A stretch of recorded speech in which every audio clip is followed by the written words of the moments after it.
Hi guys, welcome to lucky sports top. Welcome to our channel. So first time మన channel చూస్తున్నట్టయితే subscribe అయితే చేసుకోండి. ఈ వీడియోలో అయితే ఐపీఎల్ 2025 లో రాజస్థాన్ రాయల్స్ ఆర్ఆర్ టీమ్ ఎలా ఉంది, వాళ్ళ ప్లాన్స్ ఏంటి, వాళ్ళ ప్లేయింగ్ లెవెన్ ఏంటి, సో కంప్లీట్ అనాలిసిస్ అయితే ఇద్దాం ఈ వీడియోలో. సో ఆర్ఆర్ టీమ్ అయితే లాస్ట్ 3 సీజన్స్ లో చాలా బాగా పర్ఫార్మెన్స్ అని చెప్పొచ్చు. 2022 లో ప్లే ఆఫ్ స్కేల్ ఫైనల్ కూడా ఆడిల్లు. 2023 లో ప్లేయర్స్ క్వాలిఫై కాలే, బాగానే పర్ఫార్మ్ చేసినప్పటికీ 2024 లో కూడా ప్లేయర్స్ క్వాలిఫై అయ్యారు, సెమీఫైనల్ వరకు అయితే వెళ్ళిళ్ళు.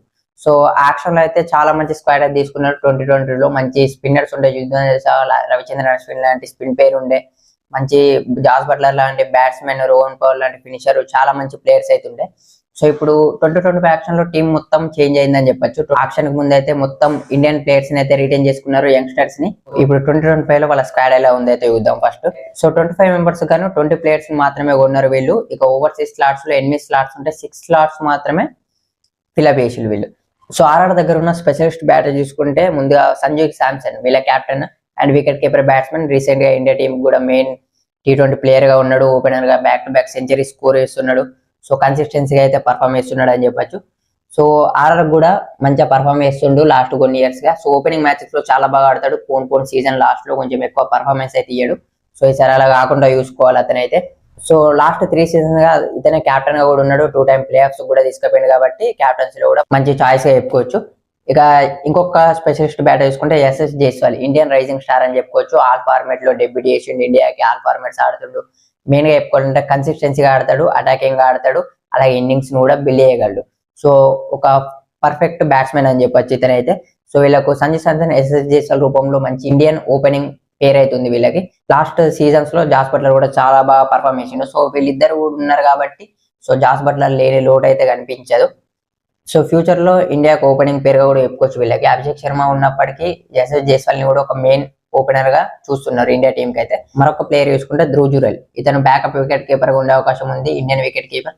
సో ఇతనికి 14 CR పెట్టి అయితే రిటైన్ చేసిళ్ళు. ఆ ప్రైజ్ అయితే కొంచెం హై అనిపించింది నాకు. మీకేమని అనిపించిందో కింద కామెంట్ చెప్పండి.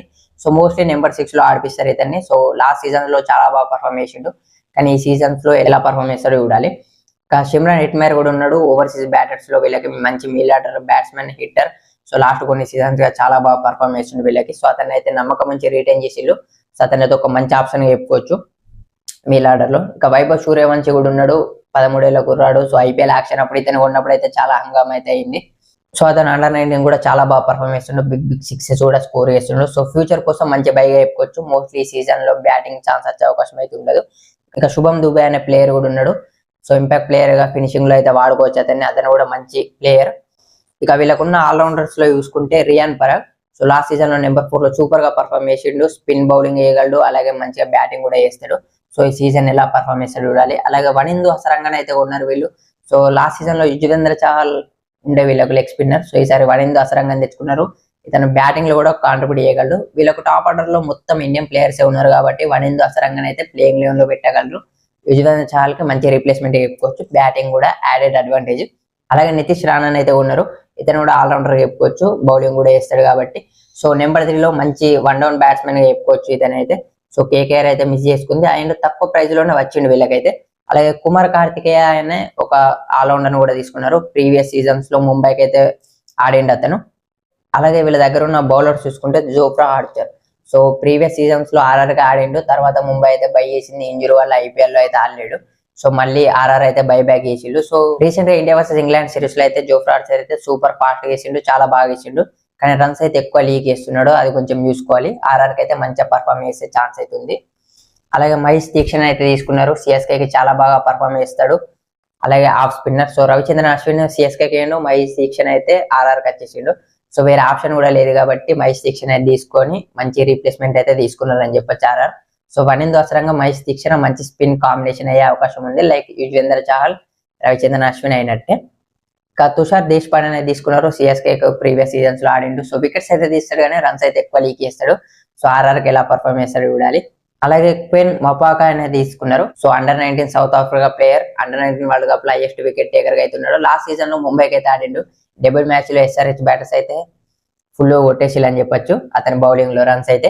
సో అతన్ని కూడా ఫ్యూచర్ కోసం తీసుకున్నట్టయితే తెలుస్తుంది మనకు, యంగ్స్టర్ కాబట్టి మంచి బ్యాకప్ గా కూడా ఉండే అవకాశం ఉంది, ఛాన్స్ కూడా ఇవ్వచ్చు. ఆకాశ్ మధ్వాల్ అయితే ప్రీవియస్ గా ముంబై ఇండియన్స్ కి అయితే ఆడిండు. ప్లే ఆఫ్స్ లో 5 రన్స్ ఇచ్చి 5 వికెట్స్ అయితే తీసిండు, అప్పుడు బాగా హైలైట్ అయిందని చెప్పొచ్చు. ఒక మంచి ఆప్షన్ అయితే చెప్పుకోవచ్చు బౌలింగ్ లో. పేస్ బౌలింగ్ లో అతని వేరియేషన్స్ అయితే చాలా బాగుంటాయి. అలాగే సందీప్ శర్మ, సో సందీప్ శర్మ అయితే అతనైతే ఇండియాకి ఆడాక 5 years అవుతుంది కాబట్టి అన్కాపబుల్ ప్లేయర్ గా అయితే 4th year కి రిటైన్ చేసిళ్ళు. సో సూపర్ డీల్ అని చెప్పొచ్చు. సందీప్ శర్మ అయితే ఆల్మోస్ట్ బుమ్రాకి ఈక్వల్ గా అతని స్టాట్స్ అయితే ఉన్నాయి ఐపీఎల్ లో. సో డెత్ ఓవర్స్ లో సూపర్ గా యూజ్ చేసుకునే అవకాశం ఉంది అతన్ని. అలాగే ఫజిల్ ఫరూకి ఆఫ్ఘన్ గన్ పేస్ బౌలర్ అని చెప్పొచ్చు, లెఫ్ట్ ఆర్మ్ పేసర్ కూడా వేస్తాడు. సో ఇతను కూడా మంచి ఆప్షన్ చెప్పుకోవచ్చు. ఒకవేళ జోఫ్రా ఆర్చర్ ఎక్కువ రన్స్ వేస్తే మాత్రం ఫజిల్ ఫరూక్ అయితే వాడుకోవచ్చు. ఇక వీళ్ళ ప్లేయింగ్ 11 చూసుకుంటే మాత్రం సంజు శాంసన్, ఎస్ఎస్సి జైస్వాల్ ఓపెనర్స్ అయితే ఉంటారు. సంజు శాంసన్ వికెట్ కీపర్ గా కూడా ఉంటారు. సో మంచి ఇండియన్ పేర్ అవుతుంది వీళ్ళకి. సో ఐపీఎల్ ఓపెనింగ్ పేర్స్ లో ఎస్ఆర్హెచ్ తర్వాత one of the best opening pair చెప్పుకోవచ్చు వీళ్ళది. అలాగే నెంబర్ 3 లో నితీష్ రాణా, సో కేకేఆర్ కూడా చాలా బాగా పర్ఫార్మెన్స్ కాబట్టి ఇక్కడ కూడా మంచిగా పర్ఫార్మ్ చేసే అవకాశం అవుతుంది. నెంబర్ 4 లో Riyan Parag, so last season లో చాలా బాగా పర్ఫార్మ్ చేసింది నెంబర్ 4 లో. సో ఇండియా కూడా చాలా బాగా పర్ఫార్మ్ చేసిండు. ఈ సీజన్ ఎలా పర్ఫార్మ్ చేస్తారో చూడాలి అతనైతే. ఇక సిమ్రాన్ హెట్మేర్ నెంబర్ 5 లో ఆడే అవకాశం ఉంది. వీళ్ళ బ్యాటర్స్ లో ఒక ఓవర్సీస్ బ్యాటర్ అని చెప్పొచ్చు, మంచి హిట్టర్. ఇక నెంబర్ 6 లో ధ్రువ్ జురేల్ అయితే వాడుకోవచ్చు వీళ్ళు ఫినిషింగ్ లో. నెంబర్ 7 లో వనిందు అసరంగా ఎక్స్ స్పిన్నర్ వేస్తాడు, అలాగే బ్యాటింగ్ లో కూడా కాంట్రిబ్యూట్ చేస్తాడు. నెంబర్ 8 లో మహేష్ దీక్షణ ఆఫ్ స్పిన్నర్ గా. నెంబర్ 9 లో తుషార్ దేశపాండే, నెంబర్ 10 లో ఆకాష్ మధ్వల్, నెంబర్ 11 లో Jofra Archer. So impact player గా అయితే సందీప్ శర్మని అయితే తీసుకోవచ్చు డెత్ బౌలింగ్ కోసం. ఇది ఒక ప్లేయింగ్ 11. అలాగే వీళ్ళకు నెంబర్ 7 లో కూడా ఎక్స్ట్రా బ్యాటర్ కావాలంటే శుభం దుబేని అయితే తీసుకోవచ్చు. ఆకాష్, తుషార్ దేశపాండే ఒకళ్ళని తీసేసి శుభం దుబేని అయితే స్పెషలిస్ట్ బ్యాటర్ గా వాడుకోవచ్చు అవసరమైతే. ఇక సో వీళ్ళ వీక్నెస్ చూసుకుంటే మాత్రం పేస్ బౌలింగ్ ఆల్రౌండర్ అయితే లేడు వీళ్ళకి. సో అన్ని టీంలకు అయితే పేస్ బౌలింగ్ ఆల్రౌండర్స్ అయితే ఉంటారు. వీళ్ళకి ఒక్క ఆల్రౌండర్ ఉన్నాడు, spin bowling all rounder. So last 3 seasons లో స్క్వాడ్ ఎంత మంచిగా ఉన్నా కానీ వాళ్ళు నాకౌట్స్ దాటకపోవడానికి కారణం ఒక పేస్ బౌలింగ్ ఆల్రౌండర్ లేకపోవడం అనేది అని చెప్పొచ్చు మనకి. సో స్పిన్ బౌలింగ్ ఆల్రౌండర్ రూపంలో రియాన్ పరాగ్, వనిందు అసరంగా అయితే ఇద్దరు ఉన్నారు. ఎలా పర్ఫార్మ్ చేస్తారు చూడాలి. అండ్ ఇండియన్ ప్లేయర్స్ లో ఎక్కువ యంగ్స్టర్స్ అయితే ఉన్నారు. లాస్ట్ సీజన్ లో బాగా పర్ఫార్మ్ చేసినందుకు నమ్మకం ఉంచి ఎక్కువ అమౌంట్ ఇచ్చి అయితే రిటైన్ చేసుకున్నారు. లైక్ రియాన్ పరాగ్ కి 14 crore, ధ్రువ్ జురేల్ కి 14 crore ఇచ్చి రిటైన్ చేసుకున్నారు. సో యంగ్స్టర్ మీద నమ్మకం పెట్టారు కాబట్టి ఈ సీజన్ ఎలా ఆడతారో చూడాలి వాళ్ళు. లాస్ట్ సీజన్ మ్యాజిక్ ని రిపీట్ చేస్తారా లేదా అని. అలాగే మంచి బ్యాకప్స్ అయితే లేవు ఇండియన్ ప్లేయర్స్ కి. సో బ్యాటింగ్ ఆర్డర్ అంతా ప్లేయింగ్ లెవెల్ లోనే ఉంటుంది. సో వైభవ్ సూర్యవంశీ, శుభం దుబే లాంటి ప్లేయర్స్ తప్ప ఎక్కువ బ్యాటింగ్ ఆప్షన్స్ అయితే లేవు వీళ్ళకి ఇండియన్ ప్లేయర్స్ లో. సో రాజస్థాన్ రాయల్స్ ప్లేయింగ్ 11 ఎలా ఉంది, అలాగే రాజస్థాన్ రాయల్స్ 2025 కోసం ఎలా అనిపించిందో కింద కామెంట్లు అయితే తెలిపండి. అలాగే మన ఛానల్ సబ్స్క్రైబ్ చేసుకొని ఇన్స్టాలో మన పేజ్ని కూడా ఫాలో అయిపోయింది.